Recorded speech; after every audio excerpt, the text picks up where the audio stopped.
राधा वल्लभ श्री हरिवंश। महाराज जी, मैं पिछले कुछ 7-8 महीने से आपके प्रवचन सुन रही हूँ।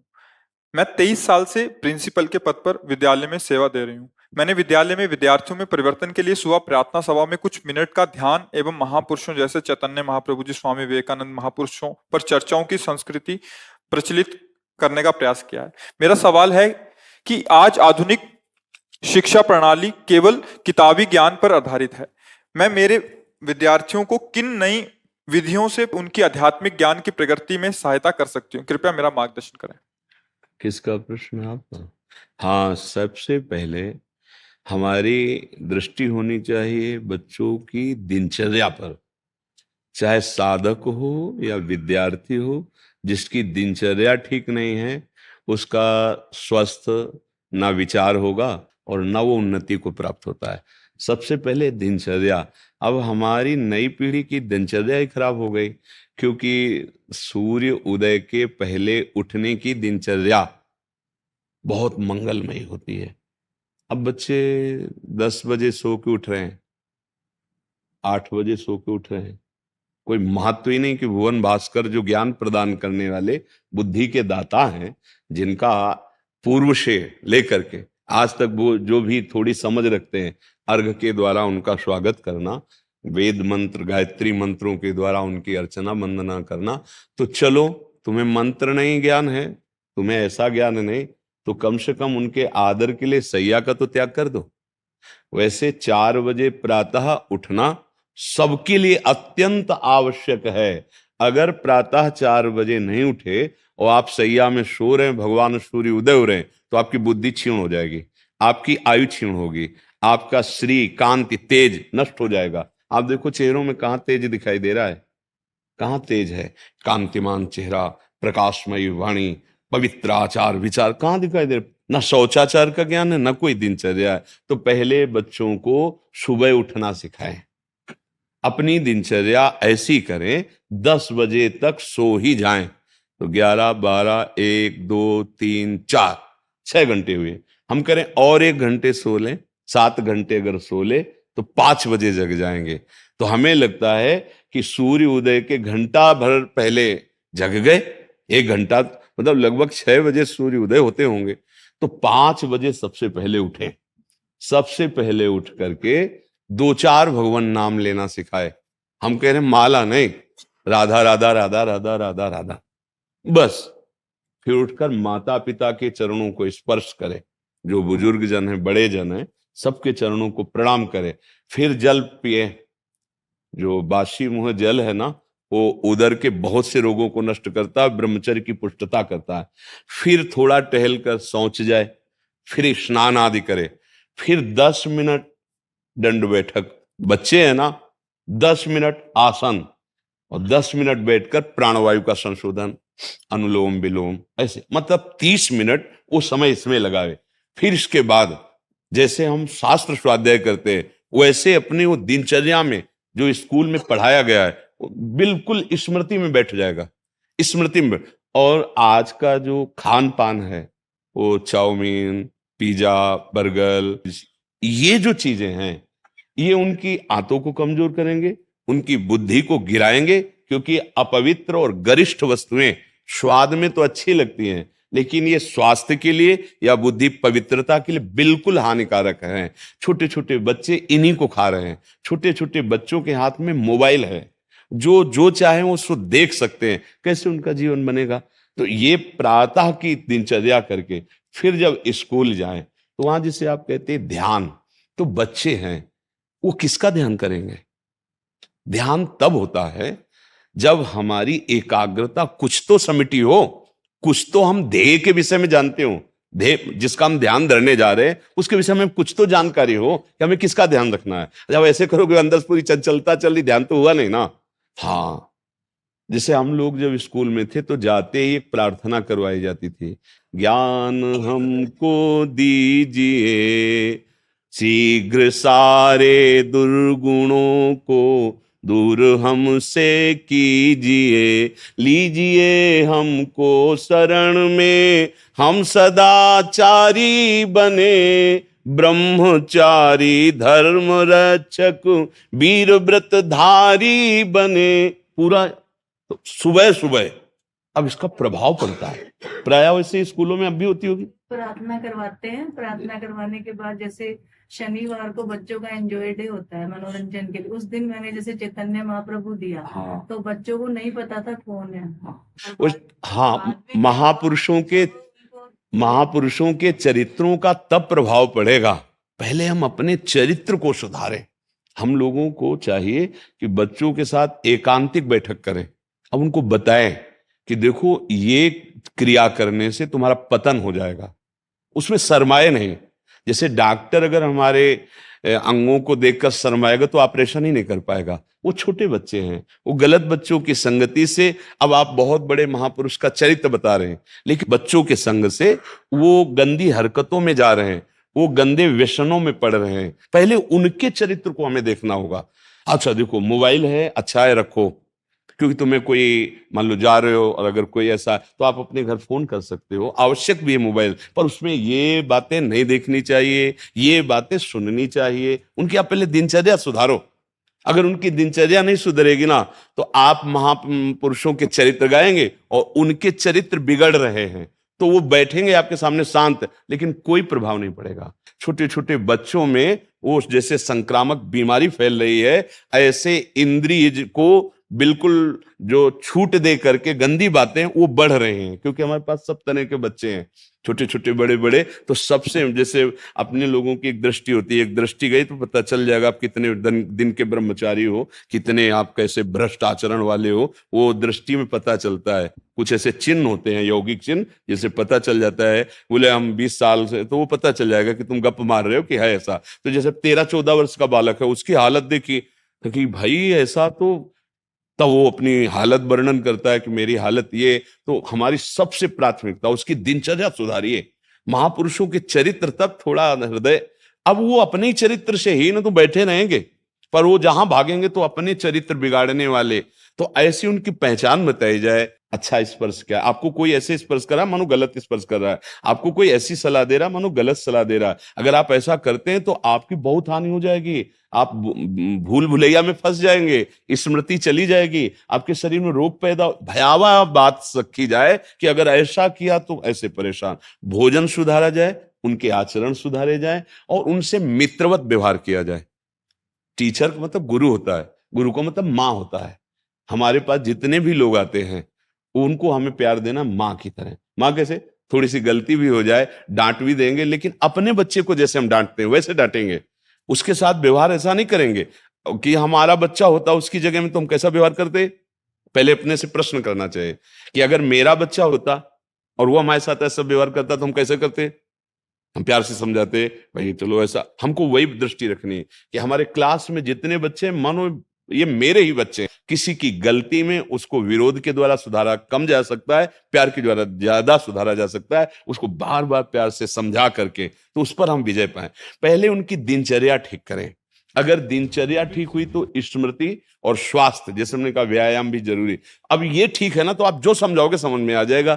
महापुरुषों की बात अगर सुनाओगे तो उत्साह आएगा। और जहां मन मलिन आचरणों की तरफ भाग जाता है फिर सुधारना मुश्किल होता है। ये जो टच वाला मोबाइल, बड़ा हुआ स्क्रीन वाला है ना, ये बच्चों के लिए बहुत हानिकारक है, क्योंकि एक तो वैसी इंद्रियां चंचल होती हैं और अभी नए नए विकास हो रहे हैं मन बुद्धि के, तो भागते हैं विषयों की तरफ। अब उनको पूरा ज्ञान है, सब गेम खेलना, उसमें सब मोबाइल में क्या है, ये कहते हैं सर्च करो तो कुछ भी संसार की बात आ जाएगी। अब उनमें से कोई चंचल बालक सर्च करके गंदी बातें दिखाएगा, वही संस्कार पड़ जाएंगे। तो कुछ अब कैसे संभाला जा सकता है जिसके हाथ में स्क्रीन वाला बड़ा मोबाइल है। बस अगर पढ़ाई लिखाई की तो हमारे सामने आप पढ़ो लिखो, उसमें जो भी है, मान लो ऐसा कुछ है और हम चेक करें मोबाइल उनका कि क्या देखता है। आजकल इतने बच्चे प्रवीण है ना कि वो आपको चेक भी करवा देंगे, बिल्कुल साफ स्वच्छ, कुछ ले उससे, उनको पता है। हाँ, वो पूरा डेटा ही उड़ा देंगे, बहुत चतुर है। तो ये सुधारा जाए तब हमारी पढ़ाई जो विद्या है वो भगवत स्वरूप है। ऐसा नहीं कि ये आधुनिक विद्या किस काम, ऐसा नहीं है। आधुनिक विद्या पहले बुद्धि को विकसित करती है, उसी विकास को हम आध्यात्मिक विद्या की तरफ मोड़ देते हैं। भाई आपके पास शक्ति है, आप उसे किसी के पीटने में या किसी के बचाने में लगा सकते हो, तो आपके पास विद्या ही है।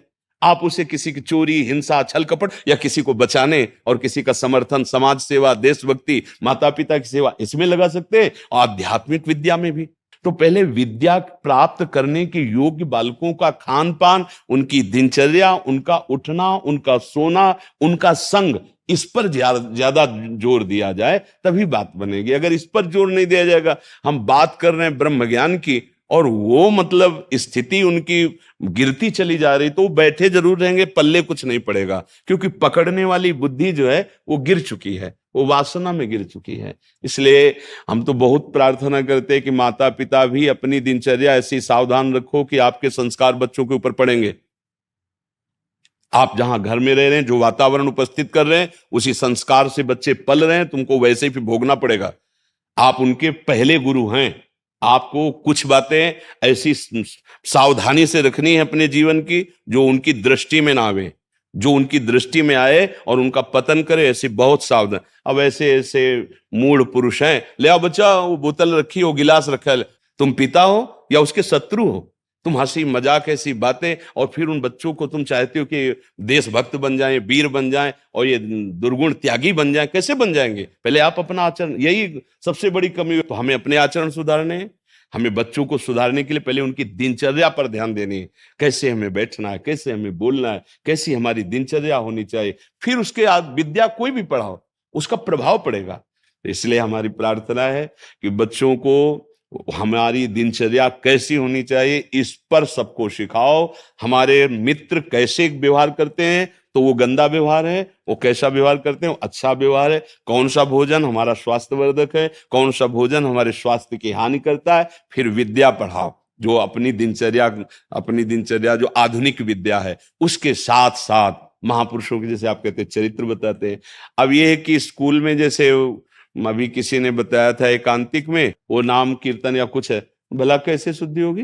भगवान के नाम का विरोध टीचर कर रहे हैं। अगर वो मान लो तिलक लगा के गया है, तो सात्विक भाव वाला है ना, तो वो तिलक निषेध कर दो। ये तो मतलब भारत है, यहाँ तो ऐसा तो नहीं है। यहाँ तो बड़े बड़े चक्रवर्ती सम्राट भी ऐसे हुए जो अपने हाँ, तो अब ये क्या आधुनिकता फैल रही कि अगर बच्चा सात्विक भाव करके जाए तो उसे थप्पड़ मार दे, वो नाम कीर्तन या कुछ भागवतिक तो उसको स्कूल से निकाल दे, तो फिर कैसे सुधार होगा? कैसे सुधार होगा? फिर तो गलत बात होगी। तो ये हमको भी सुधार करना है, हमारे बच्चों की दिनचर्या पर ध्यान देनी है। हम हर साधक से कहते हैं तुम्हारी दिनचर्या ही तुम्हारा भगवान है। अगर तुम्हारी दिनचर्या ठीक नहीं है तो सब बेकार है। दिनचर्या अपनी ठीक है और 12 वर्ष तक एक दिनचर्या में चले तो सिद्ध हो जाती है। कोई भी भागवतिक दिनचर्या या दैनिक दिनचर्या, तो एक परिपक्वता आ जाती है। अब यहाँ ना सोने का कोई समय है, ना जागने का, इसलिए सुधार किया जाए। हमारी तो यही बात समझ में आती है, और तो कुछ समझ में आएगा नहीं हमें। बिना अध्यात्म के, बिना जीवन को संयम में लाए, बिना पवित्र आचरण के किसी की उन्नति होने वाली नहीं। ये लौकिक उन्नति समझते हो? गंदे आचरण करके आप कुछ भी बन जाओ, तो जब गिरोगे तब तुम्हें पता चलेगा कहाँ से फेंके गए हो, आप कितने नीचे गिरे हो कि उठने लायक नहीं रहोगे। और शरीर तुम्हारा विनाशी थोड़ी छूटेगा। फिर इसके बाद जो दुर्गति होगी, फिर जैसे होता है ना कि आप तो ऐसा समझोगे अधर्म करने वाले बड़े उन्नति को प्राप्त हो रहे हैं। उन्नति को प्राप्त नहीं हो रहे हैं, ऊंचे चढ़ा के पटके जाएंगे। ये ऊंचे चढ़ा के ऐसे पटके जाएंगे, किसी काम के नहीं रहेंगे। सारे सुकृत नष्ट हो रहे हैं। अधर्माचरण करने वाला कभी सुखी नहीं, कभी शांत नहीं हो सकता, कभी वो आनंद का अनुभव नहीं कर सकता। इसलिए गौरव जी। हरिवंश राधा श्री हरिवंश राधा राधा। महाराज जी, आपके चरणों में कोटि कोटि प्रणाम। महाराज जी, श्री जी वो आपकी कृपा से मैं थोड़ा सा नाम जप करता हूँ। हाँ प्रभु, नहीं, गलत है ये सिद्धांत, ये गलत सिद्धांत है। इससे आप आगे नहीं बढ़ पाओगे। मन को समझाओ। तुम बाहर देख क्यों रहे हो? बाहर सब जगह भगवान है, ये देखना है हमारा कर्तव्य बनेगा। जब तो हम दूसरे में दोष दर्शन कर रहे हैं और हमारा मन नाना प्रकार की चंचलता कर रहा है, हम उसको नहीं देख पा रहे। ये लगना चाहिए तुझे नाम में, तू बहिर्मुख होकर के इंद्रियों के साथ विषयों में विचरण कर रहा है। पहले यहाँ देखो, यहाँ अंदर देखो। बहिर्मुख वृत्ति रखोगे तो फिर लाभ नहीं मिल पाएगा। अंतर्मुख में देखो। तेरे भावे जो करे, भलो बुरो संसार, नारायण तू बैठ के अपनो भवन बुहार। जब अपने मन को आप निर्मल कर लेंगे तो आप में कहीं दोष दर्शन की वृत्ति ही नहीं रह जाएगी। अपना ही प्रीतम सब रूपों में खेल रहा है, ऐसा 10 दिशाएं आनंदमय हो जाएंगी। हम क्या करते हैं, थोड़ी सी बात सुनी और दूसरे को सुना के कि इसका कल्याण हो जाए, वो कल्याण की बात नहीं, वास्तविक अहंकार का आप सभी भक्तजनों को राधे राधे। जयशंकर प्रसाद व्यक्तित्व हिंदी के छायावादी काव्य के प्रवर्तक जयशंकर प्रसाद का जन्म 1889 ईस्वी में वाराणसी में हुआ था। बहुमुखी प्रतिभा के संपन्न जयशंकर प्रसाद जी ने सुधनी साहू नामक प्रसिद्ध एवं वैभव संपन्न एक ऐसे परिवार में जन्म लिया जिसमें विद्वानों एवं कलाकारों को समुचित सम्मान दिया जाता था। उनके घर में शिव का उपासना की जाती थी। पारिवारिक विशेषताओं के कारण कक्षा 8 तक ही ये स्कूल की शिक्षा प्राप्त कर सके। आगे चलकर स्वाध्यायी प्रसाद ने घर पर ही संस्कृत के गहन अनुशीलन के अतिरिक्त हिंदी, उर्दू, बांग्ला आदि का पर्याप्त ज्ञान प्राप्त किया। पारिवारिक एवं आर्थिक संकटों को ग्रस्त साहसी जयशंकर प्रसाद अनवरत रूप में साहित्य सर्जना में रत रहे। उनकी गणना मधुन्य साहित्यकारों में की जाती है। वे शीर्षस्थ कवि होने के अतिरिक्त सुप्रसिद्ध नाटककार, कहानीकार, उपन्यासकार तथा निबंध लेखक भी थे। वस्तुतः जयशंकर प्रसाद ने स्वानुभूति एवं गहन चिंतन को साहित्य की विधाओं के मध्य के प्रस्तुत किया जाता। विविध कला विकृति की रत्न राशि के हिंदी भाषा एवं साहित्य के भंडार को समृद्ध एवं समुन्नत बताया। इनकी मृत्यु 1937 ईस्वी में हुई।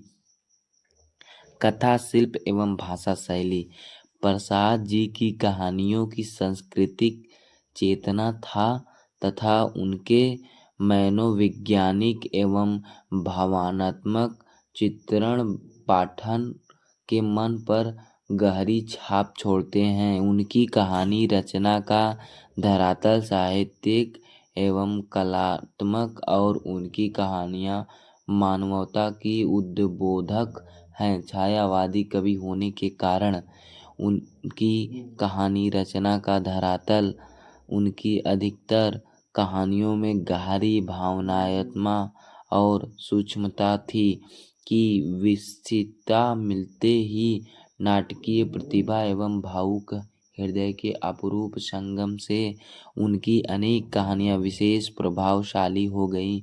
आधार ऐतिहासिक हो अथवा काल्पनिक काव्य तत्व की उनकी अधिकांश कहानियों में समाहित रहता है। वस्तुतः हिंदी कहानी के विकास को नवीन दिशा देने के जयशंकर प्रसाद का अरूप योग है। प्रसाद जी के कथानक आघात प्रवाहपूर्ण एवं चित्ताकर्षण हैं। कथा वस्तु के संस्कृत चेतना, प्रेम, कर्तव्य निष्ठा, चरित्रगत सौंदर्य आदि तत्व उभर कर आए हैं। प्रकृति के काव्यतम चित्र भी कथा वस्तु के सौंदर्य को निखारने में सफल हुए। उनकी कहानियों में विविध प्रकार के पात्रों की स्पष्टि हुई है। उन्होंने चरित्र चित्रण में मानवीय गरिमा को महत्व दिया है तथा पात्रों के व्यक्तित्व का मर्मरिकता में उभारा है। पात्रों की भावुकता उनको सक्रिय बनाती है तथा मानसिक संघर्षों में विवेक ऊपर उठाकर कर्तव्य का मार्ग निर्धारित करता है। उनके कथोपकथ मार्की, सजीव एवं प्रभावशाली हैं। वे कहानी को रोचक बनाते हुए उसके स्वाभाविक विकास में योग देते हैं। उनकी कहानियों में एक काव्यात्मक वातावरण, शस्त्र यात्रा रहता है। उनकी प्रसिद्ध कहानियों के नाम हैं ग्राम, आकाशदीप, इंद्रजाल, सलीम, आंधी आदि।